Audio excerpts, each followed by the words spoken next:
اعوذ باللہ من الشیطان الرجیم بسم اللہ الرحمن الرحیم۔ درس آشنائی با علوم القرآن۔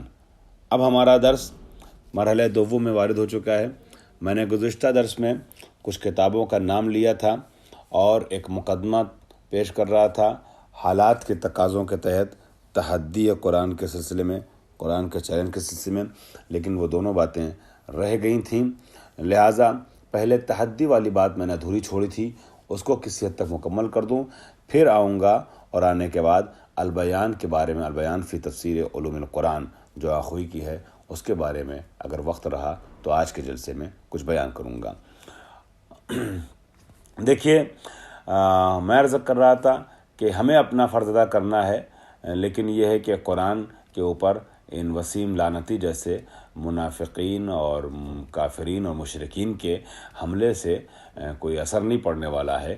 اگر کچھ قرآن کو نقصان پہنچا سکتا ہے کوئی تو، اور اسلام کو اور مسلمانوں کو زیر کر سکتا ہے اور ہرا سکتا ہے، تو اس کے لیے بہترین راستہ یہ ہے، قرآن نے خود یہ راستہ پیش کیا ہے کہ انسان قرآن کا جواب لے آئے، قرآن کا جواب لے آئے۔ سب سے اچھی بات ہے، آپ کو ادھر ادھر جانے کی ضرورت ہی نہیں ہے، آپ کو کوئی اور کوشش کرنے کی ضرورت ہی نہیں ہے، نہ قرآن کو جلائے انسان اور نہ ہی مسلمانوں کو مارے انسان۔ اگر آپ کو مسلمانوں کو زیر کرنا ہے تو آسان نسخہ قرآن نے بتایا ہے، قرآن کا جواب لے آئیے۔ جب قرآن کا جواب آ جائے گا تو مسلمان خود بخود بیک فٹ پہ چلے جائیں گے، اپنی شکست تسلیم کر لیں گے۔ لیکن ہاں، قرآن کا یہ چیلنج ایسا ہے کہ جس کو ایکسیپٹ کر پانا کسی کے لیے آج تک ممکن نہیں ہو سکا۔ جس نے اس چیلنج کے جواب میں قرآن کی آیتوں کا جواب لانے کی کوشش کی ہے، وہ گمراہ، وہ رسوا بھی ہوا ہے، پوری تاریخ گواہ ہے۔ تو میں عرض کر رہا تھا کہ قرآن مجید نے چیلنج کیا ہے، اور میں بعد میں آنے والے درس کو حالات کے تقاضوں کے تحت پہلے پیش کر رہا ہوں۔ یہ ترتیب ہمارے یعنی استاد کے اختیار میں ہوتی ہے کہ کس حساب سے درس کو لے کر کے آگے بڑھنا ہے۔ آج ضرورت ہے، لہٰذا میں اپنے وسیم لعنتی کی مذمت میں دیے جانے والے جملے کو مکمل کرنے کے لیے میں تحدی کے مراحل کو پیش کر رہا ہوں۔ تحدی کہتے ہیں مبارزہ طلبی کو، مقابلہ طلبی کو، چیلنج کو۔ قرآن نے چیلنج دیا ہے، قرآن نے مطالبہ کیا اور یہ کہا ہے کہ اگر تم کو شک ہے قرآن کے سلسلے میں تو اس کا جواب لے آؤ، اور تم ہرگز جواب نہیں لا سکتے۔ یہ چیلنج قرآن نے 4 مرحلے میں رکھا ہے۔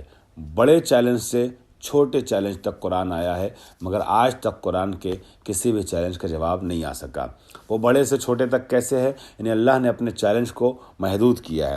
سب سے پہلے پورے قرآن کا جواب لانے کی بات کہی گئی ہے۔ چنانچہ سورہ اسراء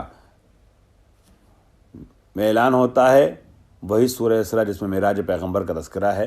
معراج کے تذکرے سے ابھی آپ لوگ گزری ہوں گی اور معراج کے سلسلے سے گفتگو سنی ہوگی، یا آپ میں سے جو لوگ تقریر کرنا جانتی ہیں آپ نے خطابت بھی کی ہوگی۔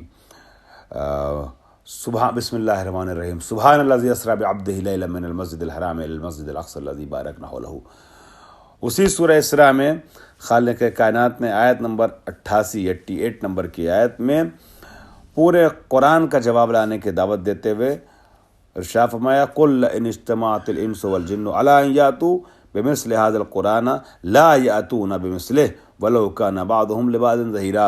اے نبی، ان سے کہہ دیجئے کہ اگر تمام انسان اور جنات مل جائیں کہ اس قرآن کا جواب لے آئیں تو نہیں لا سکتے ہیں، اگرچہ ان میں سے بعض دوسروں کے پشت پناہ اور ظہیر اور معاون بن جائیں۔ یہ قرآن کا اعلان ہے کہ انسان اور جنات مل کے بھی کوشش کریں تب بھی اس قرآن کا جواب نہیں لا سکتے ہیں۔ لیکن یہ چیلنج جو قرآن کا چل رہا تھا، یہ قرآن کا چیلنج، اس کو ابھی جب قرآن نے محسوس کیا کہ کوئی ایکسیپٹ نہیں کر سکتا، کوئی اس قرآن کا جواب نہیں لا پا رہا ہے، قرآن نے اپنے چیلنج کو مختصر کیا، محدود کیا، اور بڑے بڑے فصحاء اور بلغاء کے سامنے پوری تاریخ میں یہ چیلنج تھا، ہے اور رہے گا۔ رکھا گیا فصاب لگا کے سامنے چیلنج کہ اگر قرآن کا جواب لا سکتے ہو تو جواب لے آؤ۔ جب قرآن کے جواب کا امکان نہ ہوا کہ نہیں ہو سکتا تھا تو محدود کیا گیا چیلنج کو، اور پھر سورہ ہود کی آیت نمبر 13 میں یہ اعلان ہوتا ہے 10 سوروں کا جواب لے آؤ۔ ام یقولون افتراہ قل فأتوا بعشر سور مثلہ مفتریات وادعوا من استطعتم من دون اللہ ان کنتم صادقین، کہ کیا تم یہ سمجھتے ہو کہ اس کو نبی نے گڑھا ہے، یہ مفتریات ہیں؟ ام یقولون افتراہ ہو، اس کو نبی نے گڑھا ہے، اپنی طرف سے بیان کیا ہے۔ قل فأتوا بعشر سور، تو پھر اگر گڑھی ہوئی کتاب ہے تو جیسے محمد نے صلی اللہ علیہ وسلم یہ کتاب گڑھ دی ہے اپنی طرف سے، تو تم گڑھی ہوئی اس کی جیسی 10 سورے لا کر کے دکھاؤ اگر لا سکتے ہو تو۔ اور پھر گفتگو آگے بڑھائی، وَادْعُوا مَنِ اسْتَطَعْتُمْ، اور جس کو تم چاہو اپنا مددگار بنا لو۔ وَادْعُوا شُهَدَاءَكُمْ، یہاں پر وَادْعُوا شُهَدَاءَكُمْ ہے، نہیں، وَادْعُوا مَنِ اسْتَطَعْتُمْ مِن دُونِ اللَّهِ إِن كُنتُمْ صَادِقِينَ، سورہ ہود میں یہی ہے، مَنِ اسْتَطَعْتُمْ، تم جس کو بھی استطاعت رکھتے ہو اپنے ساتھ لا سکتے ہو، لے آؤ، مدد کے طور پہ بلاؤ، اگر تم سچے ہو تو اس قرآن کا جواب لے آؤ۔ 10 سوروں کا جواب۔ جب 10 سوروں کا جواب ممکن نہ ہوا تو چیلنج کو اور محدود کیا گیا، اور سورہ بقرہ کی آیت نمبر 23 اور 24 میں محدود کرتے ہوئے چیلنج کو ایک سورے کا جواب لانے کے لیے کہا گیا کہ اگر تم لا سکتے ہو تو ایک سورے کا جواب لے آؤ۔ چنانچہ سورہ بقرہ کی 2 آیتیں پے در پے عجیب و غریب آیتیں ہیں جو چیلنج بھی کر رہی ہیں اور ڈرا بھی رہی ہیں، خوفزدہ بھی کر رہی ہیں، اور تہدید اور دھمکی بھی دے رہی ہیں۔ یعنی ان آیتوں میں تہدید بھی ہے اور تحدی بھی ہے۔ تحدی مبارزہ طلبی، تحدید یعنی ترہیب، ڈرانا۔ وہ کیا ہے کہ وَإِن كُنتُمْ فِي رَيْبٍ مِّمَّا نَزَّلْنَا عَلَىٰ عَبْدِنَا فَأْتُوا بِسُورَةٍ مِّن مِّثْلِهِ وَادْعُوا شُهَدَاءَكُم مِّن دُونِ اللَّهِ إِن كُنتُمْ صَادِقِينَ۔ اگر تمہیں شک ہے اس چیز میں کہ جو ہم نے اپنے بندے محمد پر نازل کیا ہے، تو اس کے جیسا ایک سورہ لے کر کے اور جس کو چاہو اپنا گواہ بنا لو، اپنا ساتھی بنا لو اللہ کے علاوہ، اگر تم سچے ہو۔ یہ ہے تحدی، اور اب تحدید سنیے، ڈرانا۔ فَإِن لَمْ تَفْعَلُوا وَلَن تَفْعَلُوا، اور اگر تم ایسا نہیں کر سکتے کہ ہرگز نہیں کر سکتے، فَاتَّقُوا النَّارَ الَّتِي وَقُودُهَا النَّاسُ وَالْحِجَارَةُ، پس ڈرو اس آگ سے کہ جس کا ایندھن انسان ہوں گے اور پتھر ہوں گے، اعدت للکافرین، اور اس کو بنایا گیا ہے، روشن کیا گیا ہے، جلایا گیا ہے کافروں کے لیے۔ وسیم لعنتی جیسے کافر باخبر ہو جائیں کہ یہ قرآن، اس کا جواب تو لانا تمہارے لیے ممکن نہیں ہے، مگر تم جو قرآن سے ٹکرانے کی کوشش کر رہے ہو، تمہارے لیے دردناک عذاب محشر میں منتظر ہے، اور تمہیں اس جہنم میں ڈالا جائے گا جس جہنم کی تاب لمحے بھر کے لیے لا پانا کسی کے لیے ممکن نہیں ہے، جس کے لیے اللہ کہتا ہے کہ پتھروں کو ہم نے انسانوں کو ایندھن بنایا ہے، اور وہ آگ کہ جس میں جلنے کے بعد، جہنم میں جانے کے بعد کافروں کا عالم یہ ہوگا کہ قرآن کہتا ہے جلد جلے گی، کھال جلے گی، پھر نئی کھال آئے گی، پھر جلے گی، پھر نئی کھال۔ اور ماہرین علوم ابدان کہتے ہیں کہ اللہ نے جلد کا استعمال کیوں کیا ہے لفظ کا، کیونکہ جب انسان خدا نخواستہ جلتا ہے تو 3 مرحلے میں جلتا ہے۔ پہلے اسکن جلتی ہے، کھال جلتی ہے، پھر گوشت جلتا ہے، پھر ہڈیاں جلتی ہیں، لیکن سب سے زیادہ تکلیف جو ہوتی ہے وہ کھال کے جلنے پہ ہوتی ہے۔ اور قرآن کہتا ہے کہ ہم دوبارہ کھال لائیں گے اور پھر جلائیں گے انسان کو۔ قرآن دشمنوں کو، کافروں کو محتاط ہو جانا چاہیے۔ استغفر اللہ، پروردگار محفوظ رکھے ہر گناہ سے، سب کو جہنم میں جانے سے۔ تو یہ تو ہے مرحلہ۔ پھر چیلنج کو اور چھوٹا کیا گیا اور ایک آیت تک محدود کیا گیا، ایک جملے اور ایک سینٹنس تک محدود کیا گیا، اور اعلان ہوا قرآن مجید میں سورہ طور میں خالق کائنات اپنے چیلنج کو محدود کرتے ہوئے اعلان فرماتا ہے،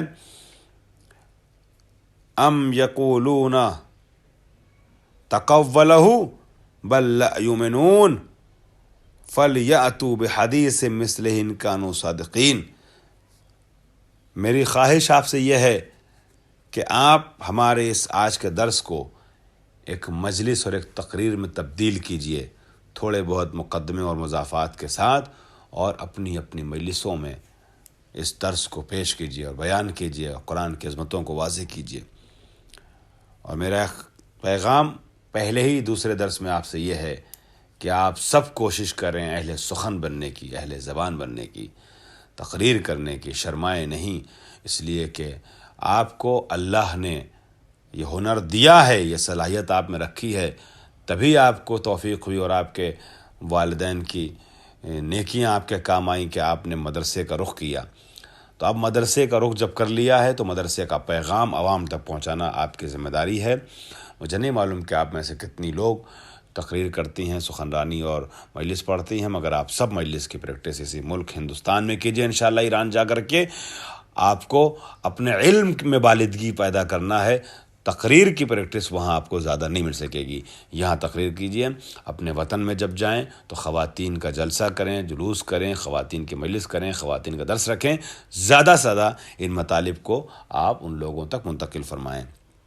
بہرحال تو میں کیا کر رہا تھا کہ آیت میں محدود کرتے ہوئے ایک آیت کا جواب لانے کی بات کہی گئی۔ سورہ طور میں اعلان ہوتا ہے، ام یقولون تقولہ، کیا یہ کہتے ہیں کہ اس کو نبی نے اپنی طرف سے بنا دیا ہے، بل لا یؤمنون، بلکہ یہ لوگ وہ ہیں کہ جو ایمان نہیں رکھتے ہیں، فلیأتوا بحدیث مثلہ ان کانوا صادقین، تو ان سے کہہ دیجئے کہ اگر یہ بنائی ہوئی کتاب ہے نا تو اس کے جیسا ایک جملہ لے آئیں، یعنی ایک آیت لے آئیں اگر سچے ہیں تو، لیکن نہیں لا سکتے۔ تو آپ نے دیکھا کہ قرآن مجید کے چیلنج کو